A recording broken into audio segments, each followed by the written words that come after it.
آپ دیکھ رہے ہیں آپ کا اور ہمارا اپنا ریئیکشن یوٹیوب چینل، ویڈیو اچھے لگے چینل کو لائک شیئر اور سبسکرائب کر دیں۔ تو چلتے ہیں آج کی ویڈیو کا ٹائٹل ہے تلاٹ صاحب ویڈیو بشانی tells why India held elections in 1951۔ تو پاکستان میں تو 2024 کا پاکستان میں بھی الیکشن آ رہا ہے، انڈیا میں بھی آ رہا ہے، لیکن پاکستان کا جو پہلا الیکشن آئی تھنک 1971 میں 1970 ہاں ادھر ہوا تھا، لیکن انڈیا نے 1951 میں الیکشن کروا لیا تھا۔ خیر بڑے مزیدار ہونے ویڈیو پر دیکھتے ہیں ویڈیو، پھر دیتے ہیں اس پر ریئیکشن۔ جی ہیلو دوستو، میں ہوں قمر چیمہ، اور دوستو جس طرح کہ آپ دیکھ رہے ہیں میرے ساتھ موجود ہیں بیرسٹر حامد بشانی صاحب۔ بشانی صاحب، سب سے پہلے تو آپ کے وقت کا بہت شکریہ سر۔ آپ کا شکریہ جناب، تھینک یو سر۔ بشانی صاحب، آج کل پاکستان کے اندر بھی الیکشنز ہونے کی تیاریاں ہیں، 8 فروری کو ہو رہے ہیں، بھارت میں بھی الیکشنز مارچ اپریل میں ہو رہے ہیں۔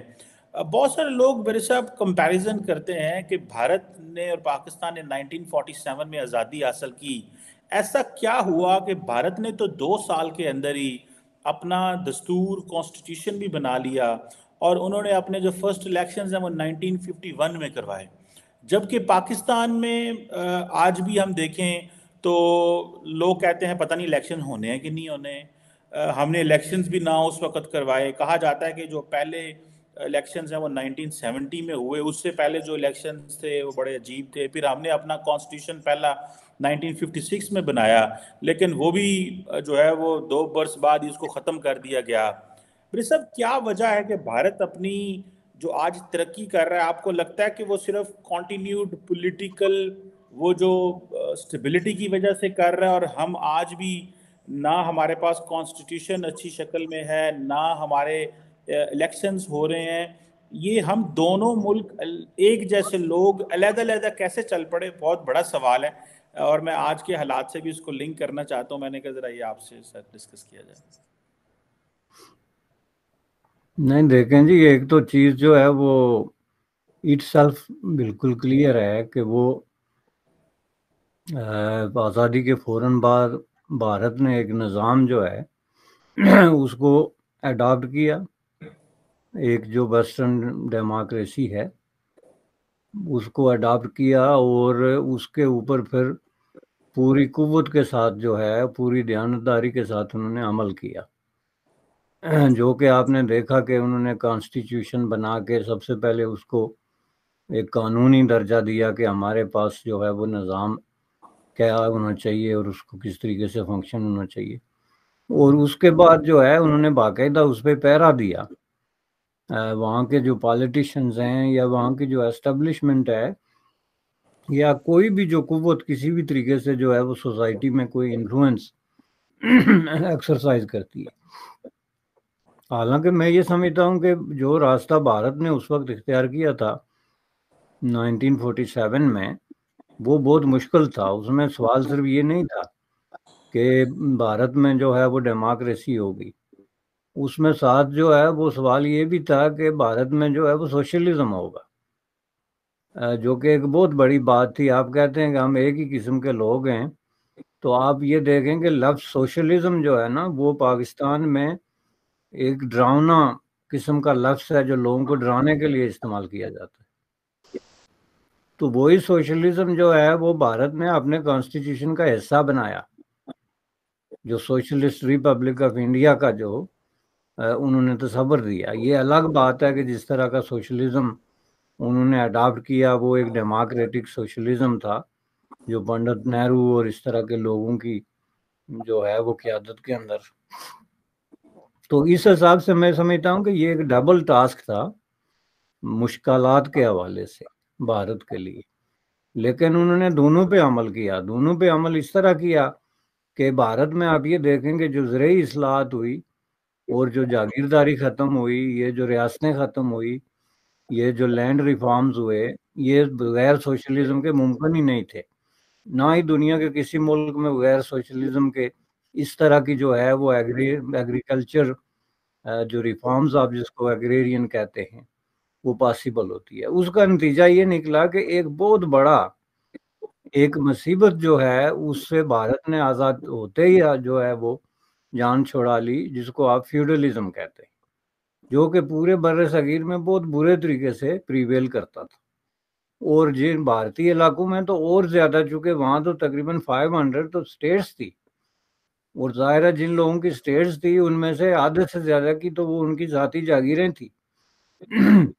تو اگر اس طرح کا کوئی نظام ہوتا پاکستان میں کہ یہاں پہ 100 اسٹیٹ ہوتی اور ان کی اپنی جاگیریں ہوتی، تو کیا ہوتا؟ یہاں پہ 3 اسٹیٹس تھی اور وہ بھی کوئی جاگیردارانہ اسٹیٹس نہیں تھی، تو اس کے باوجود جو ہے وہ پاکستان ایک فار ایور اور آج تک جاگیرداری کے چنگل میں جو ہے وہ پھنسا ہوا ہے۔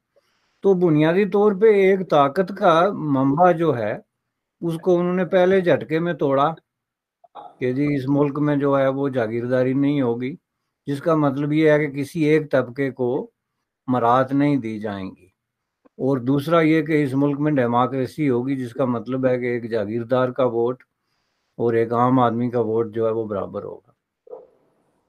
تو اس بنیاد پہ انہوں نے جو ہے وہ سفر کا آغاز کیا۔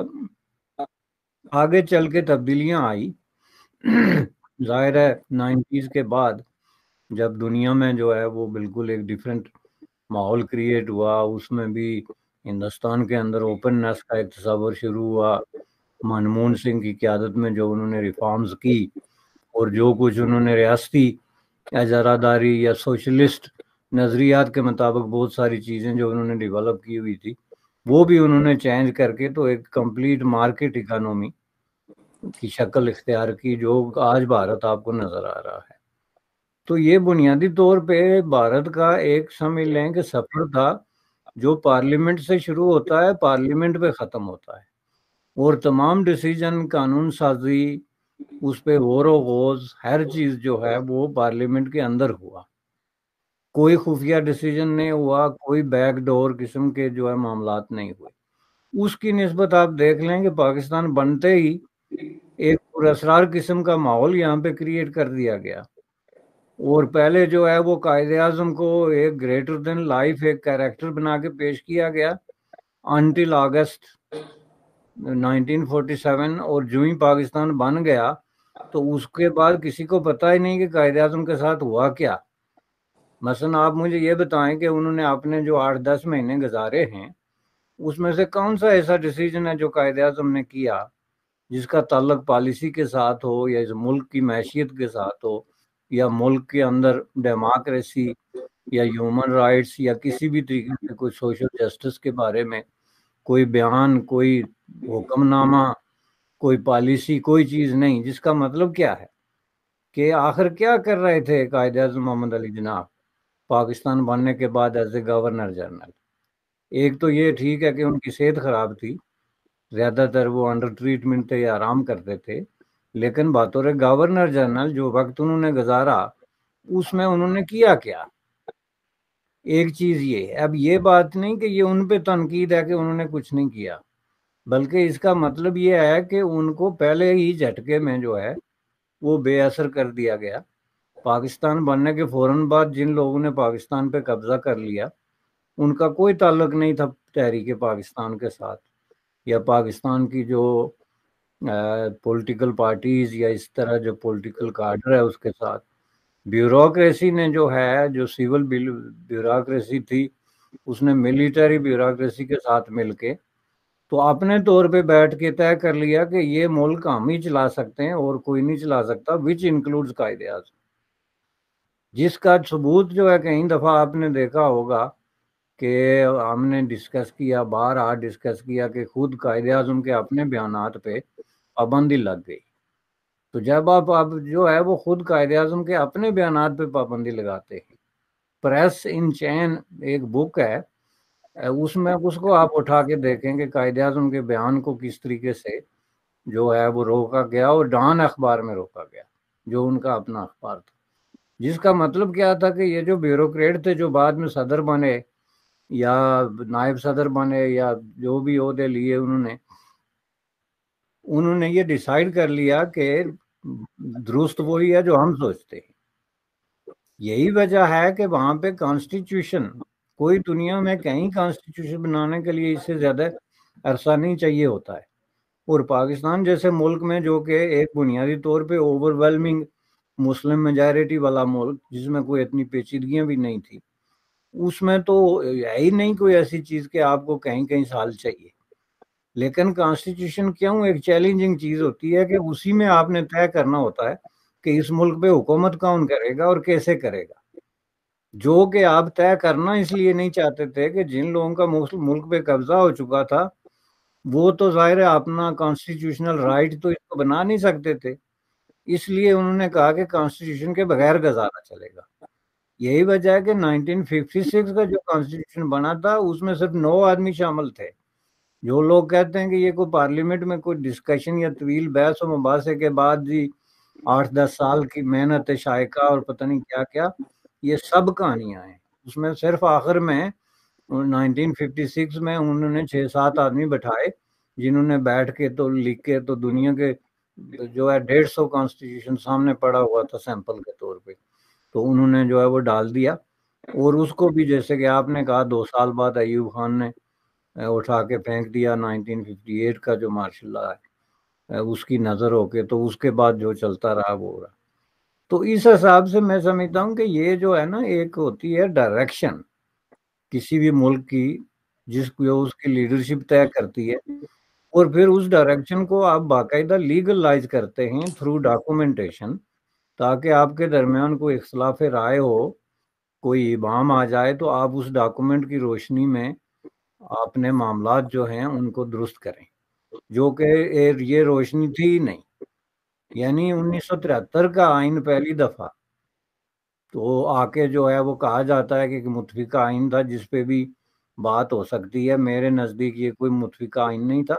میرے نزدیک جو ہے اس میں بہت بڑی مینیپولیشن کی گئی، اور اس آئین کے بننے کے دوران بھی وہی عمل اپنایا گیا جو 1956 کے آئین کے دوران بنایا گیا تھا. 1956 کے آئین میں آپ نے پڑھا ہوگا کہ کہیں ایک اسمبلی ممبر جو ہیں ان کو اٹھایا گیا، ان پہ تشدد کیا گیا، ان کو یہاں تک کہ غائب کر دیا گیا، جو کہ یہ بات کر رہے تھے کہ جی یہ ہمیں منظور نہیں ہے. اور اس وقت تک یہ نامنظور ہونے کی جو آوازیں تھیں وہ زیادہ تر ایسٹ بنگال سے آتی تھی، اور وہاں کی جو تقریباً 4-5 ہندو پارٹیاں تھیں جن کے لیڈر بھی ہندو تھے اور ممبر آف پارلیمنٹ بھی، انہوں نے اوپنلی اور کلیئرلی جو ہے ڈساؤنڈ کر دیا تھا 56 کے آئین کو، جس کو پھر ان کو دبا کے جبر کے ذریعے دیگر حربے اختیار کر کے ان کو خاموش کرایا گیا. تو یہی چیز جو ہے وہ تھوڑی سی زیادہ سوفسٹیکیشن کے ساتھ 1973 میں جی کہتے ہیں جی وہ شاہ احمد نورانی میں نے بھی دستخط کر دیے، مولانا مفتی محمود نے بھی کر دیے، فلاں نے بھی کر دیے. یہ ایک مینیپولیشن تھی جس میں جو کلیرکس طاقتور طبقہ تھا ان کو ان کی سپیس دے دی گئی اور ان کو جگہ دے دی گئی، اور اس کی جگہ جو ڈیموکریٹک فورسز تھی یا ملک کا عام آدمی تھا اس کے لیے کوئی وہاں پہ سیف گارڈ یا کسی طرح کی کوئی چیز جو ہے وہ نہیں رکھی گئی. یہ آپ کے وزیر اطلاعات نے جو 2 دن پہلے کہا ہے کہ اس ملک میں لیول پلینگ فیلڈ جو ہے وہ ہمیشہ سے اشرافیہ کو میسر رہی ہے، لیکن عام آدمی کو لیول پلینگ فیلڈ نہیں ملتی. یہ کیا مطلب ہے؟ کانسٹیٹیوشن جو ہے 1973 کا یہ بالکل اس چیز کو وہ کرتا ہے کہ جو پاورفل قوتیں تھیں ان کو سٹیک ہولڈر بنا کے تو بٹھا دیا گیا کہ آپ بھی ٹھیک ہیں، آپ بھی ٹھیک ہیں، آپ بھی ٹھیک ہیں، جن کے ہاتھ میں قوت ہے. اور جن کے ہاتھ میں قوت نہیں ہے عوام، ان کو جناب جو ہے باہر رکھ دیا گیا. تو اس طریقے سے اگر آپ یہ دیکھیں تو یہ ایک سٹیپ بائی سٹیپ پروسیس ہے جس میں کہ پاکستان نے جو ہے وہ کانسٹیٹیوشنل پالیٹکس کو جو ہے وہ بائی پاس کیا. بعد میں مجبوراً ان کو ڈیموکریسی کو اختیار کرنا پڑا، چونکہ دنیا میں ایک دور ایسا آ گیا جس میں ڈیموکریسی کے بغیر آپ کے لیے جو بھی آپ کی پوزیشننگ تھی دنیا میں اس کو برقرار رکھنا ممکن نہیں تھا. وہ خواہ فائنینشیل ایڈ ہو، ملیٹری ایڈ ہو، یا انٹرنیشنل پالیٹکس میں آپ کی جو گارنٹیز اور تحفظات ہوتے ہیں وہ مانگنے کی بات ہو، تو ان سب کو دنیا نے مشروط کر دیا تھا ڈیموکریسی کے ساتھ. اس لیے پاکستان نے زبردستی، وہ باقول کسی ایک بیوروکریٹ نے کہا تھا کہ یہ زبردستی یہ کالک ہمیں اپنے منہ پہ ملنی پڑی. تو ڈیموکریسی ان کے لیے کالک ہے، یہ ان کے لیے کوئی آئیڈیل جو ہے وہ مقام نہیں ہے. اور پاکستان میں آج تک یہ بحث چل رہی ہے کہ کیا ڈیموکریسی کوئی ایسا نظام ہے. اور ظاہر ہے جس طرح کی ڈیموکریسی چل رہی ہے آج آپ کے سامنے، تو اس کی موجودگی میں آپ دیکھ سکتے ہیں کہ یہ بھی ایک لوکل جو ہے ٹائپ کی ڈیموکریسی انہوں نے بنا کے پیش کی، جس کا کہ انفیکٹ جہاں جہاں دنیا کے مراکز میں ڈیموکریسی ایگزسٹ کر رہی ہے اس کے ساتھ کوئی زیادہ تعلق نہیں ہے۔ بالکل صحیح کہہ رہے ہیں صاحب، آپ نے بات کی جس طرح بھارت میں لینڈ ریفارمز کی، ہمارے ہاں ایک الیٹ ہے، وہ آپ کو الیٹ ڈفرینٹ طبقوں میں نظر آتی ہے، وہ آپ کو اسٹیبلشمنٹ بھی ہے، سیاستدان بھی ہیں، ججز بھی ہیں، میڈیا بھی ہیں، بیوروکریسی ہے۔ یہ جو اصل میں یہ الیٹ ہمارے پاس رہ گئی اور ہم آج اس الیٹ کو بھگت رہے ہیں۔ کہا جاتا ہے کہ جتنا بھی ہم پیسے باہر سے آ رہے ہیں وہ الیٹ کے خرچوں میں جا رہے ہیں۔ ایک یو این ڈی پی کی رپورٹ بھی آئی تھی جس نے کہا تھا کہ 17 ارب ڈالر سے زیادہ جو ہے وہ یہ کھا جاتے ہیں، ڈفرینٹ شکلوں میں کھا جاتے ہیں۔ یہ لینڈ ریفارمز ہی شاید یہ ایک وجہ ہے بھارت میں کہ وہ انہوں نے وہ سٹرکچر توڑ دیا اور سارے برابر ہو گئے۔ ہم آج بھی وہ جس کے پاس زیادہ زمینیں ہوں وہ اس کو سمجھا جاتا ہے۔ یہ ایک آپ ذرا اس پہ بے شک چھوٹا کمنٹ کر دیجیے گا، آپ کو یہی لگتا ہے کہ بھارت کی جو لینڈ ریفارمز ہیں انہوں نے الیٹ کا سٹرکچر توڑا اور ہم نے وہ زمینیں رکھی جس نے الیٹ کو یا لوگوں کو، آج بھی ہمارے گاؤں میں چلے جائیں تو وہاں بھی یہی کہا جاتا ہے جس کی زمین ہوتی ہے وہی سارا کچھ ہے، اور پلس جس کی نہیں ہوتی وہ ایکوائر کرنے کی کوشش کرتا ہے زمین۔ آج بھی بڑے بزنس مین جو لوگ باہر گئے ہوئے ہیں وہ پاکستان جو پیسہ بیچتے ہیں باہر سے وہ اصل میں زمینیں لینا چاہتے ہیں، تو زمین کی پرابلم ہے بڑا یہاں پہ۔ اور بھارت میں اس نے وہ سٹرکچر توڑ دیا، ان کے سیاستدان تو باہر نہیں جاتے، نہ اس سٹائل میں رہتے ہیں جس طرح ہمارے لوگ رہتے ہیں۔ نہیں دیکھیں جی، یہ جو فیوڈلزم ہے جو ایک بدترین شکل میں پاکستان میں آج بھی موجود ہے، وہ دنیا کے ہر ملک میں تقریباً جس ملک نے بھی کوئی قابل ذکر ترقی کی اور کوئی جدید اس خطوط پہ اپنے آپ کو چلایا، اس میں تو انہوں نے سب سے پہلے فیوڈلزم کو ختم کیا۔ پاکستان میں فیوڈلزم کو باقاعدہ تحفظ دیا گیا۔ یہی وجہ ہے کہ بہت سارے لوگوں کی رائے یہ ہے کہ پاکستان بنانے کی وجہ یہی تھی کہ یہ جو جاگیردار تھے اور ان کے یہ جو یو پی سی پی کے جو ہے ایڈوکیٹ تھے اور ان کے حمایتی تھے، انہوں نے مل جل کے یہ طے کیا کہ اگر ہم نے اپنے سسٹم کو بچانا ہے تو پھر ہمیں اپنے لیے ایک الگ زمین چاہیے، ایک الگ ٹکڑا جس پہ ہم اپنے قوانین، جس کا دوسرا مطلب یہ ہے کہ جہاں پہ جس کو مرضی جاگیرداری کرے یا جو چیزیں۔ لیکن پاکستان بننے کے بعد جو فیوڈلزم کا کیریکٹر ہے وہ وہی فیوڈل جو ہے وہ اپنی زمینوں کی طاقت پہ، زمینوں کی جو ریچنیس ہے اس سے فائدہ اٹھا کے وہ انڈسٹریلسٹ بھی بن گیا، وہی جو ہے وہ بیوروکریسی میں بھی چلا گیا، اور اس نے رفتہ رفتہ پاکستان کے ساری جو طاقتور سیکشن آف سوسائٹی ہے اس میں اپنے لیے جگہ بنا لی۔ یہی وجہ ہے کہ آپ دیکھیں پاکستان میں جو کلاس کریکٹر ہے لوگوں کا، وہ بڑا ایک عجیب و غریب دورے قسم کے ان کے مفادات ہیں کہ ایک جاگیردار جو ہے اس کا صنعت کاری کے ساتھ بھی انٹرسٹ ہوگا، ایک صنعت کاری جو ہے اس کا جاگیرداری اور زمینوں، جیسا کہ آپ نے کہا بے شک جاگیرداری نہ ہو لیکن زمین کی خریداری، تو اس کی وجہ ڈیفینیٹلی یہی ہے چونکہ یہ ایک پاور کا سمبل ہے۔ لیکن میں جس جاگیرداری کی بات کر رہا ہوں اس کی جو اصل شکل اس وقت بھی جو موجود ہے، مثلا آپ سندھ میں دیکھ لیں یا آپ جنوبی پنجاب میں دیکھ لیں یا ڈیرہ شاہی کے حوالے سے، سرداری نظام کے حوالے سے آپ بلوچستان میں دیکھ لیں، تو اس میں یہ ایک باقاعدہ ایک ایکسپلائٹنگ قسم کی پاور ہے جس کے اندر آپ جو ہے وہ بے شمار لوگوں کا استحصال کر کے تو اپنی دولت میں اضافہ کرتے ہیں، اور اس دولت کی بنیاد پہ پھر آپ الیکشن میں بھی جاتے ہیں، اسی دولت کی بنیاد پہ آپ انڈسٹریلسٹ بھی بنتے ہیں، اور اسی دولت کی بنیاد پہ آپ جا کے رولنگ ایلیٹ میں اپنا سٹیک جو ہے وہ کلیم کرتے ہیں۔ اور ظاہر ہے کہ بھارت کی کامیابی کی سب سے بڑی وجہ یہ تھی۔ لیکن ریفارمز میں آپ کو بتاؤں کہ یہ صرف انہوں نے صرف لینڈ ریفارمز نہیں کی کہ صرف جاگیرداری ختم کر دی، بلکہ اس طرح کی ایکسپلائٹیشن کی جتنی شکلیں تھیں، بڑے بڑے ریاستوں کے راجے اور مہاراجے جو ہیں، آج بھی دیکھیں آپ ہندوستان میں بڑے بڑے جو ہوٹلز ہیں، ریزارٹ ہیں، وہ ان پرانے راجوں مہاراجوں کے گھر ہیں جہاں پہ آج وہاں پہ ٹورزم چل رہا ہے اور تاریخی عمارات اور وہ سارا سلسلہ، تو اس کی نسبت تو پاکستان نے جو ہے اس کو تحفظ دیا اور وہی لوگ جو ہے وہ حکمران بن گئے۔